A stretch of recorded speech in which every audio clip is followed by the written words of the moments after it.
네. 김대중의 노벨 평화상 공작을 폭로하기 위해서 미국에서 이제 여러 가지 글도 많이 쓰시고 그러신 분인데요. 김기삼 재미 변호사님 연결해서 알아봅니다. 안녕하세요. 예, 안녕하십니까. 우리 김 변호사님은 지금 뉴욕주 변호사님이신가요? 뉴욕주의 변호사 자격증을 아, 갖고 자기. 있는 사람입니다. 아니, 저 미국에서는 각 주별로 자격증이 있지만 뉴욕주 변호사 자격증이 가장 말하자면 뭐 좀 영양가가 있다고 그럴까요? 그런 거 공신력이 있다고 그럴까요? 어, 그런 거 아닌가요? 미국에서 자격증 시험을 주는 네, 시험이 여러 개가 있는데 네, 가장 합격률이 낮은 시험이 네. 변리사 시험입니다. 아, 예, 그 다음에 또 합격률이 낮은 시험이 LA 네, 변호사 자격증 예, 시험입니다. 예. 아, 근데 아마 뉴욕 변호사 자격증은 그 다음 쯤에 아마 어, 그렇겠죠. 될 거예요. 근데 저는 LA 변호사 자격증은 없고 예. 그 변리사 자격증은 시험은 통과를 했었어요. 오, 그러셨군요. 네. 예. 그런데 제가 한국에서 뭐 이런 기소가 됐다, 뭐 했다, 뭐 음, 이런 걸 좀 썼더니만 그 예. 사람들이 신원조회 하는데 그런 얘기를 좀 밝혔더니만은 아하. 우리는 우리가 변리사 자격증을 줄 수 없다 아, 이렇게 얘기를 하더라고요. 그래서 예, 뭔 소리냐, 내가 음, 저 망명도 받고 다 했는데 예, 미국의 저 변리사 자격증을 주는 기관에서 우리는 immaculate, 음, 그러니까 백그라운드가 아주 아무것도 없어야지 네가 음, 한국에서 차지가 됐대는데 음. 한국에서 형사적으로 기소가 입건이 됐다는 얘기죠. 예. 예, 기소가 됐다고 하면서 어떻게 우리 미국에서 별기사를 하려고 하냐 음. 해가지고 제가 본래는 변리 변호사여야 되는데 네. 지금 별기사 등록을 지금 못하고 그냥 뉴욕주 변호사입니다. 그렇군요. 국가정보원에서 계시다가 예, 예. 이제 말하자면 어떻게 거기서 왜 그만두고 미국으로 가신 거죠? 제가 국가정보원에서 한 8년간 근무를 했는데 실질적으로 근무한 기간은 네. 뭐 교육기간이 있었기 때문에 한 5년 정도인데 네. 제가 국내 부서에서 일을 시작했었어요. 근데 네. 국내 부서에서 일을 시작할 때 우연히 그때 당시에 김영삼 정권 시절에 어, 안기부였죠. 안기부 국내부서의 최고 실세인 분의 보좌원으로 이렇게 뭐 어떻게 음. 뭐 뽑혀갔다 할까 뭐 그렇게 됐어요. 네. 그래서 1년간 그분의 개인 뭐 소위 말해서 따까리죠. 예. 그 일을 1년간 했었는데 네. 1년간 대한민국 돌아가는 거를 좀 진하게 봤어요. 그래서 음. 그 청와대와 대한민국 전체가 돌아가는 게 1년 그 일을 하고 나니까 거의 이해가 됐고 음. 여기서는 내가 좀 더 배울 게 없다 이런 생각이 들었어요. 아, 그, 해외 부분은 또 일을 어떻게 하는지 한번 봐야 되겠다고 생각이 돼서 1년 국내 문제를 보고 이제 해외로 이제 음. 해외 부서에 이제 좀 옮겼는데 사실은 국내 부서에서 해외 부서로 옮기는 건 거의 불가능한 일입니다. 예. 근데 제가 모셨던 분한테 부탁을 드렸죠. 그래서 네. 나 뭐 국내 문제 더 이상 보고 싶지 않다. 나 해외에서 경력을 쌓겠다 해서 음. 해외 부서에 가서 거기서 이제 정보 협력을 하는 부서에서 정보 협력이라는 것은 정보기관끼리 이렇게 정보를 갖다가 협력하는 그런 일을 예. 담당하는 부서인데 거기서 한 1, 2년 이렇게 근무를 했었어요. 아주 그 주니어 그 직급이 낮은 네. 직원으로 근무를 했었는데 네. 그 해외 부서에서 하는 일들을 이렇게 쭉 보고 뭐 해외도 이제 우리나라의 이 외교나 국제 문제가 국가 차원에서 어떻게 진행되고 있는 게 다 보인다 이런 생각이 좀 들어서 네. 그러고 있었는데 대학 이제 연수 그리고 나서 연수 좀 갔다 오고 그리고 네. 다시 돌아와서 이제 김대중 시절에 국가정보원에서 근무할 때 우연히 이제 그 이종찬 원장이 자기 원장 직속으로 만든 대외협력 보좌관이란 이종찬 원장의 그 비서실 산하에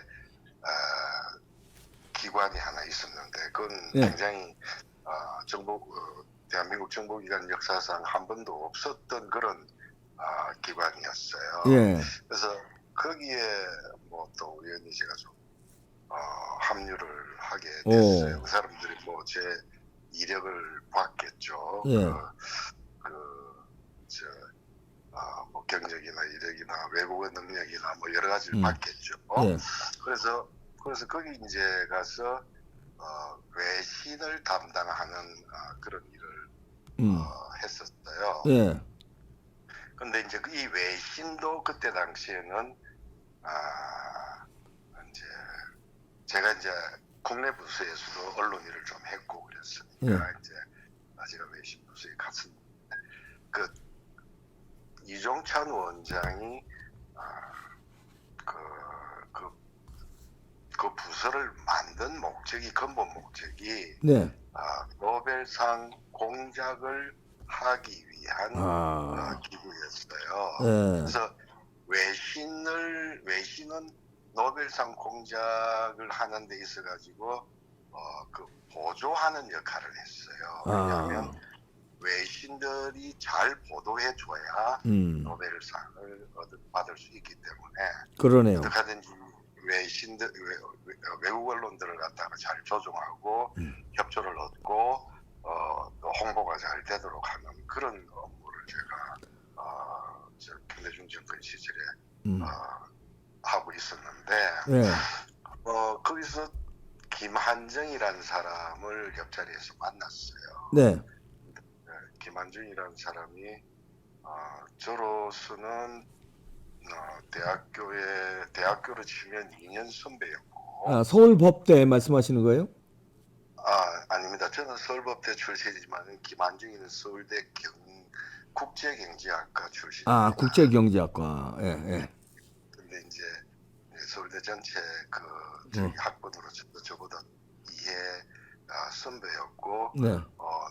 나이로는 제가 재수를 했기 때문에 나이는 아마 한 살이 많고 그런 사람이었는데, 네. 이 김한정이라는 사람이 김대중과 이종찬이가 합의를 해서 노벨상 공작을 담당하는 제일 핵심 인사였어요. 젊었지만 그때는 30대 초반의 젊은 사람이었지만은 제일 중요한 일을 맡아서 하는 사람인데 이 김한정이라는 사람이 국가정보원의 본래 직원이 아니고 그때 이제 그 일을 위해 가지고 특채대에 들어온 사람이기 때문에 국가정보원의 시스템이나 사람이나 뭐 모든 걸 전혀 모르는 거예요. 그러니까 자기 일은 해야 되겠는데 엄청 부딪히는 거예요. 사람들하고 자꾸. 김한정이라는 사람은 결국 DJ 노벨상 만들기 공작을 하러 그 임무로 투입된 사람이네요, 말하자면. 그렇습니다. 그렇죠. 예, 말씀하시죠. 근데 김한정 씨가 회사에서 이렇게 아무것도 모르니까 자기는. 네. 근데 중요한 일을 하긴 하는데 이걸 중요한 일을 밀어붙여야 되는데 국가정보원의 어떤 시스템이나 일단 사람을 모르니까 그 사람이랑 협조가 안 되는 거예요. 근데 뭔 일을 하고 나면 그 사람이랑 부딪히는 거예요, 자꾸. 그러니까 이제 김한정하고 부딪힌 사람들이 저한테 이제 전화 오죠. 이 사무실에 김한정이가 지금 누구냐? 왜 일을 이런 식으로 하냐? 막 이렇게 자꾸 저한테 전화가 와요. 그러면 내가 뭐 너무 알려고 하지 말고 그냥 그 사람이 원하면 그런 대로 해주라. 그게 원장 뜻이고 그 부장 뜻, 이 사람들 뜻이니까 그냥 묻지 말고 해주라. 난 대충 이런 식으로 내가 내한테 전화 온 사람들 이런 식으로 그런 사람들한테 그런 식으로 설명을 했었는데, 그러다 보니까 김한정이랑 제가 조금 친하게 됐다는 건 좀 그렇고, 김한정이가 국가정보원 내에서 얘기를 할 수 있는 사람이 거의 유일한 사람이 제가 됐어요. 아하, 예. 그리고 제가 사실은 학교 다닐 때 나름대로 대단히 좌편향된 그런 생각에 빠져 있었어요. 그때는 그래서 제가 네. 제가 저는 운동권이나 이런 데 몸담아서 뭘 한 건 전혀 없습니다만, 제 혼자서 대학교 다닐 때 혼자서 늘 혁명을 꿈꿨기 때문에, 오호, 예. 그래서 제가 경상남도 밀양 출신인데, 우리 밀양이 현대사에 남긴 인재가 첫 번째로가 약산 김원봉이고, 예. 그다음에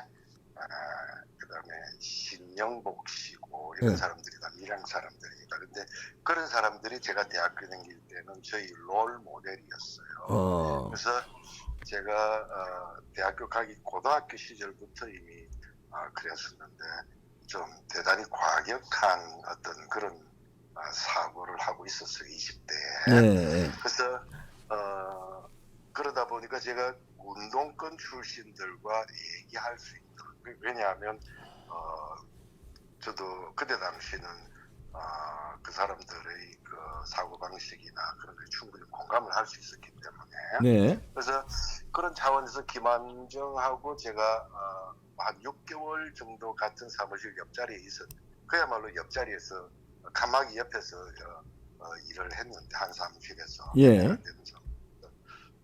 일을 했지만, 김한정 씨가 저를 좀 좋게 본 것 같아요. 저는 좋고 나쁜 건 없지만, 저는 남의 일을 도와줘야 된다, 이런 기본적으로 그런 생각이기 때문에, 네. 저는 김한정이가 하는 일은 그때 당시는 잘 되도록 도와주는 그런 입장에 있었고, 그랬으면 했죠. 근데 그 일을 제가 계속 하면서 의문이 생겼어요. 이게 도대체 왜 이런 일이 벌어져야 되는가는 의문이 생겼어요. 네. 그래서 제가 김한정 씨가 이제 회사를 떠나고 제가 회사에 계속 남아서 그 일 진행되는 걸 이렇게 쭉 지켜보면서, 이거는 김대중이라는 사람이 자기의 사익을 위해서, 또는 자기의 어떤 개인적인 어떤 그런 추구함 때문에 국가 전체를 희생시키고 있는 거로구나. 국익을 대한민국을 팔아먹고 있는 거로구나. 이런 생각, 그런 결론을 얻게 됐어요. 그래서 대한민국 전체가 김대중이라는 사람 한 사람의 어떤 것 때문에 이렇게 김대중이라는 사람이 반역을 일으키고 있는 것이고, 김대중이라는 사람 때문에 대한민국이 이런 길을 가고 있는 것, 이건 올바르지 않다, 이런 결론에 도달을 해서 고민이 많았죠. 근데 김대중 대통령이 노벨상을 수상하게 됐다는 그 발표를 보고, 더 이상은 내가 이 김대중 정권에서 녹을 먹어서는 안 되겠다, 이런 그런 그래서 이제 미국으로 가신 거군요. 아니, 미국 온 건 그거보다 훨씬 더 이후의 일이고. 그래서 이제 국정원을 그만두신 거군요. 예, 일단 그 노벨상 받는 거 보고 그냥 국정원을 그만뒀어요, 그 달에. 그리고 이제 회사를 국가정보원은 우리는 회사라고 그럽니다. 그렇죠, 회사라고 그러죠. 예. 그래서 회사를 그만두고, 이제 회사를 그만두게 되면 당장 이제 편한 게 발목에 채워진 족쇄가 풀립니다. 자기가 가고 싶은 곳 갈 수 있고, 만나고 싶은 사람 만날 수 있고, 그렇게 되는 겁니다. 그래서 회사를 나오고 난 다음에 제가 한 1년간 정도 한국에 있으면서 김대중이라는 사람이 도대체 뭘 어떻게 하고 있는가를 좀 더 알아야 되겠다 싶어서 내 나름대로 이것저것 좀 혼자서 뭐 수사는 아니고 그냥 알아본 거죠. 예. 회사에 아직도 내가 예. 안에 있는 친구도 있고 선배도 있고 후배도 있고 하니까 그러니까 리서치를 시작한 거죠, 이제. 내 혼자서 이제 예. 좀 더 알아봐야겠다고 시작을 한 거예요. 네. 그래서 한 1년간 이러고 저러고 좀 알아보고 그랬는데 2000 그게 이제 2001년도 상황인데 네. 2001년도에 그 9.11이라는 사건이 나고 네. 이제 이게 9.11이라는 저 사건이 세계를 크게 변화시키겠구나라는 그런 생각이 들어서 9.11을 보고 난 다음에 나도 대한민국의 어떤 이 일에 대해서 국민들에게 좀 내가 아는 걸 좀 알려야겠다, 나눠야겠다 이런 생각이 들어서 네. 그때 당시에 조갑재 씨를 제가 좀 연락을 했어요. 나 네. 이런 사람인데 혹시 좀 뭐 만날 수 있냐 하고 물어봤더니만 조갑재 씨가 그때 월간조선 편집국장이었으니까 그렇죠. 네. 뭐 좋다 그러더라고요. 그래서 제가 조갑재 씨를 3번 만났습니다. 네. 그래서 언론인들한테 밥 얻어먹는 건 상당히 힘든 일인데 제가 조갑재 씨한테 밥을 3번 얻어먹었어요. 그래서 예. 제가 조갑재 씨한테 남쪽 국내 문제 하나하고 음. 남북 관계 문제 하나하고 국제 문제에 대해서 하나씩 한 분야에 대해서 제일 중요한 문제가 뭔지에 대해서 제가 좀 팁을 드렸어요. 그러니까 이 문제를 좀 한번 조사해 보시오. 저 문제를 한번 해 보십시오. 내가 뭐 구체적으로 뭐 이렇게 어느 정도는 얘기를 해줬지만은 뭐 물증을 준다거나 뭐 답을 준다거나 그렇게는 하진 않고 팁을 드렸단 말이에요. 네네. 그러니까 팁 준다는 말이 무슨 말인지 알죠. 네. 그러니까 힌트 뭐 이런 뭐 그렇죠. 힌트 그러니까 귀뜸을 해준 거죠. 귀뜸이죠. 네. 예. 그래서 그게 이제 2001년 9월 말쯤이었을 거예요. 9월 10월 이때쯤이었어요. 예. 그런데 10월 달에 어떤 얘기를 제가 듣게 됐다고 하면 지금 안에 있는 제 친구들이나 이런 사람들부터 어떤 얘기를 듣게 됐다고 하면 네. 야 지금 큰일 났다. 음. 회사안이 발칵 뒤집어졌다. 지금 노벨상에 관한 게 지금 정보가 바깥으로 새가지고 지금 회사에서 이 자료 지금 다 파기하고 이 정보를 바깥으로 누설시키는 놈이 누군지 지금 감찰 조사가 벌어지고 지금 난리가 났다. 이런 얘기를 안에 있는 사람이 저한테 해줬어요. 그래서 노벨상에 대해서 내가 좀 한번 취재해 보시라고 조갑재 씨한테 얘기해 준 게 한 달이 안 됐는데 조갑재 씨가 취재는 하질 않고 그걸 곧바로 청와대에 있는 김한정이한테 청와대 김한정이가 그때 부속실장이었는데 청와대 부속실장에게 직접 전화를 해가지고 내가 취조해 본 바에 의하면 당신이 노벨상을 다 했다는데 사실이냐 이렇게 조갑재 씨가 청와대에 이렇게 전화를 했다는 거예요. 어이구 예. 그래서 저는 조갑재 씨한테 완전히 뒤통수를 맞은 거죠. 그러네요. 예. 그래서 언론인이 기본적으로 자기 취재원을 갖다가 보호해줄 생각이 있다 그러면 그래서는 안 되는 거죠. 그렇죠. 예. 그런 정보를 바깥에 얘기해줄 수 있는 사람은 10명이 안 돼요. 근데 그 10명이 다 뭐 정부 내에 있거나 회사 내에 있거나 그렇지 바깥에 나가서 얘기할 사람은 없단 말이에요. 그 김기삼 씨로 이제 압축이 되겠네요. 그러면. 뭐 당연히 저를 이제 저에 대해서 이제 들어오죠. 그래서 저는 그때 무슨 생각을 했는가 하면 내가 한국에 있어서는 목숨이 위험하다 이런 생각을 했어요. 아, 그래서 2001년 말에 예, 나 미국의 뉴욕주 변호사 시험 치러 가야겠다고 친구들한테 이런 얘기를 하고 재원 차서 11월 초에 커피 비행기를 타고 미국에 왔어요. 그리고 실제로 미국 뉴욕주 변호사 시험을 준비를 여기서 했죠. 네, 저는 이제 몸을 피해서 미국 왔고 이제 가족은 한국에 남겨두고 그렇게 2001년도에 그렇게 했는데 네, 그리고 이제 좀 잠잠해지고 난 이후에 한 6개월 후에 네, 제가 한국에 다시 들어가서 조용히 이제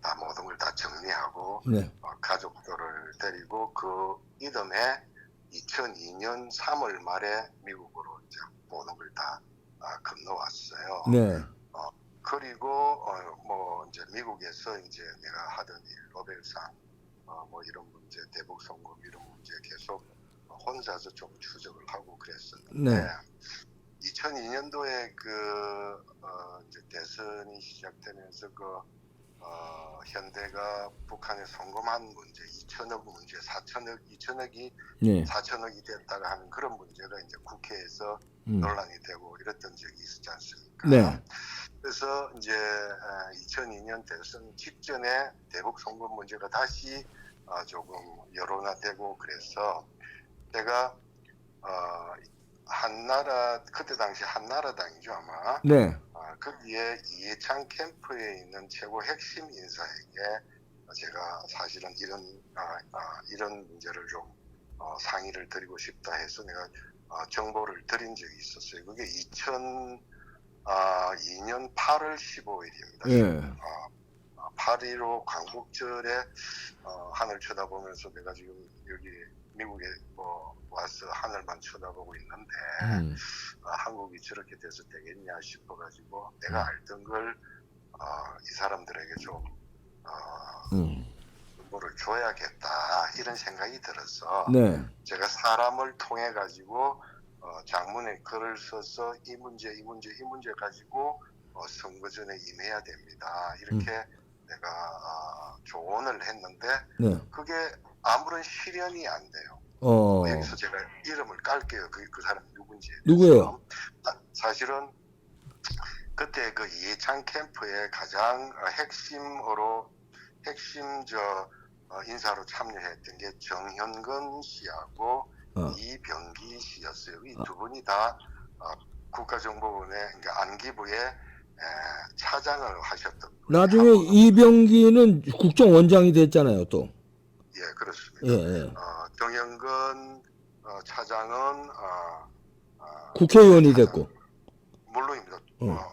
국회의원 되고 그랬지만 정현근 차장은 국내 문제의 전문가고 이병기 차장은 해외 문제의 전문가입니다. 네. 그래서 제가 해외 문제의 전문가인 이병기 차장에게 이 문제 가지고 좀 선거 전에 참조를 하십시오 하고 글을 드렸는데 네. 이 사람이 그거에 대해서 아무 조치를 하지 않고 있어요. 그래서 제가 몇 달을 기다렸죠. 네. 내가 준 정보가 선거 전에 활용이 되는지 안 되는지 몇 달을 기다렸는데 전혀 활용이 안 되고 있어요. 그래서 11월 달쯤에 돼서 왜 제가 드린 정보가 선거 전에 활용이 안 되냐 이렇게 제가 물어봤는데 별 말씀이 없으시고 해서 내가 한번 서울에 다시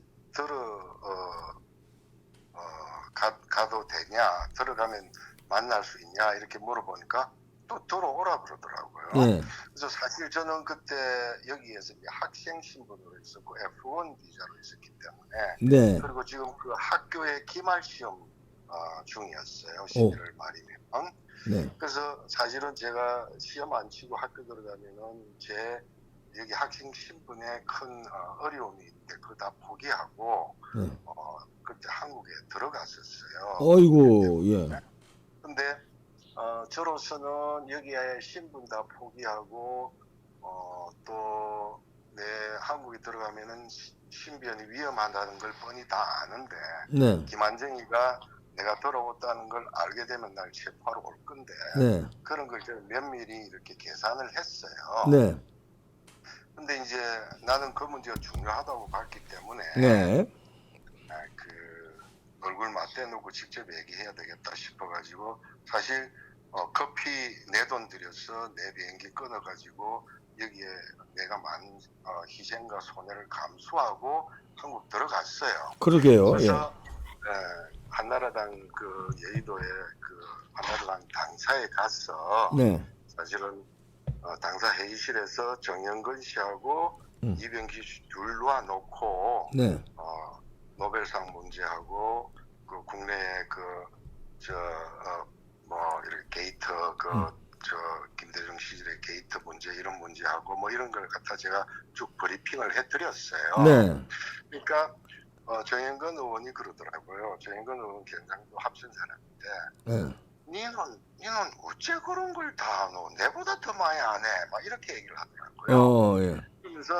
그러면서 김한정이 그놈이 야신거라 하면서 경영근 의원의 그 표현이 말씀하신 거 제가 흉내내는 거. 아, 예. 김한정이 그놈이 야신거라 하면서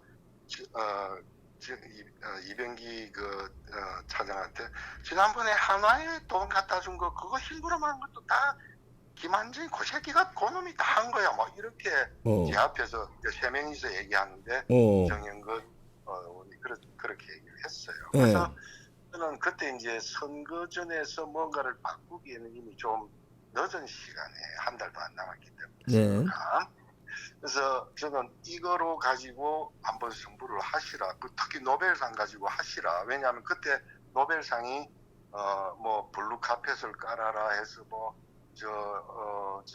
뉴스위크라고 하는 그 주간지에서 최규선이라는 그 사람의 파일을 갖다가 입수해가지고 그해 10월달에 엄청나게 한국에 이렇게 그 이슈화가 됐거든요. 네. 그래서 이거 가지고 선거전에서 이거를 갖다 활용해야 된다. 내 희생하겠다. 내가 기자회견을 하는데 한나라당 당신들이 신변을 보호해준다 그러면 내가 기자회견 내가 하겠다. 네. 다리다 까고 내가 하겠다고 내가 그 사람 오프를 했어요. 예. 근데 그 사람들이 시간을 달라 그러더라고요. 그래서 그럼 좋다 시간 주겠다. 근데 시간 많이는 못 준다. 내가 김한정이가 내가 들어왔다는 걸 알면 한 일주일 정도면 알게 되는 게 보고가 돼요. 네. 그래서 나는 오랫동안 한국에 머물 수가 없는데 결정해서 알려달라 하고 저는 그때 찜질방으로만 다녔어요. 만화방하고 찜질방으로만 다녔어요. 호텔이나 숙박시설은 전혀 이렇게 위험하니까. 신변 때문에 그렇죠. 그리고 그렇죠. 내 친구들한테도 한국 들어왔다는 얘기를 전혀 하질 않고 네. 그렇게 했는데 한 일주일 지나서 어떻게 하실 거냐 하니까 자기들은 관여하지 않겠다 그러더라고요. 당신 알아서 하라 이러더라고요. 그래서 제가 한나라당 사람들로부터 배신을 당한 거죠. 나는 그 사람들을 도와주고 싶었는데 그 사람들은 정보는 받으면서 거기에 대한 책임은 안 지겠다고 한 거예요. 좋다 그럼 그렇다 그러면 나도 그냥 돌아가겠다 해서 이런 얘기는 제가 제 책에 좀 썼습니다. 네. 나중에 제 책 제가 2010년도에 발간한 책에 이 부분이 조금 있습니다. 그 부분 한번 참조해 보세요. 네. 전두환 회고록 4권인데요. 이순자 자서전 포함해서 아주 재밌습니다. 10% 할인해 드리는데 예약 주문을 받습니다. 일로 문자로 성함 남겨주시면은 출판사에서 이렇게 모아가지고 12월 20일 날 일괄 배송한다고 합니다. 예약이에요, 예약. 문자 남겨주세요. 재밌습니다.